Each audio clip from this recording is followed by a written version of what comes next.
The world seems to be on fire, and it's both tragic and ironic. We live in a time of incredible technological progress, where humanity has access to more information and knowledge than ever before. Yet, despite this, we seem to have learned nothing from history. History books are filled with wars and conflicts, from ancient battlefields to the devastating world wars and today's hotspots around the world.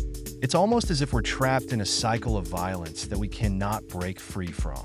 In a modern world like ours, with all the development and progress we've made, war should be a thing of the past.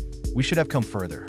But despite our advances in science, culture, and governance, we still seem to be slaves to the same destructive patterns that have plagued humanity for millennia. How is it possible that we, who call ourselves civilized, still choose war over dialogue, violence over peace? They say that history tends to repeat itself, and it's hard to argue against that when you look at today's world. We've seen how conflicts arise from nationalism, religious fanaticism, economic inequalities, and sheer lust for power. We've seen how it's always the innocent who pay the price, while the powerful benefit from the chaos. And yet, despite all the lessons we should have learned, we continue to repeat the same mistakes. When will we learn that peace is better than war? That dialogue and diplomacy are stronger tools than bombs and bullets? It's sad to think that humanity may never fully understand this, that we will always be drawn back to our primitive instincts when faced with challenges.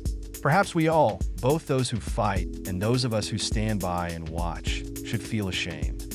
Ashamed that we don't do more to stop the violence, to promote peace and understanding. History may have its repetitions, but it's up to us to break the cycle and create a new story, one where we've finally learned from our mistakes and choose the path of peace.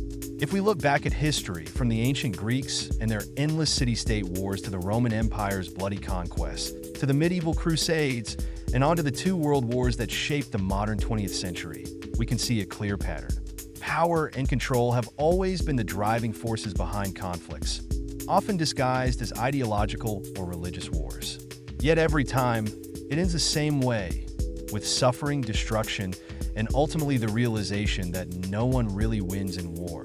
We should take these lessons and use them to build a world where war is unthinkable, where we strive to understand each other instead of destroying each other.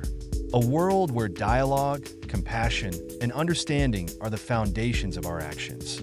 If we don't do this, if we continue down the same path as our ancestors, history will undoubtedly repeat itself, and we will remain trapped in a vicious cycle of violence and destruction. Let us instead strive to break this cycle. Let us learn from history, but also move on from it. For the sake of the future, for our children and their children, for all those who are no longer here, because they fell victim to the violence we could have prevented. It is our duty, and it is our only chance to create a better world.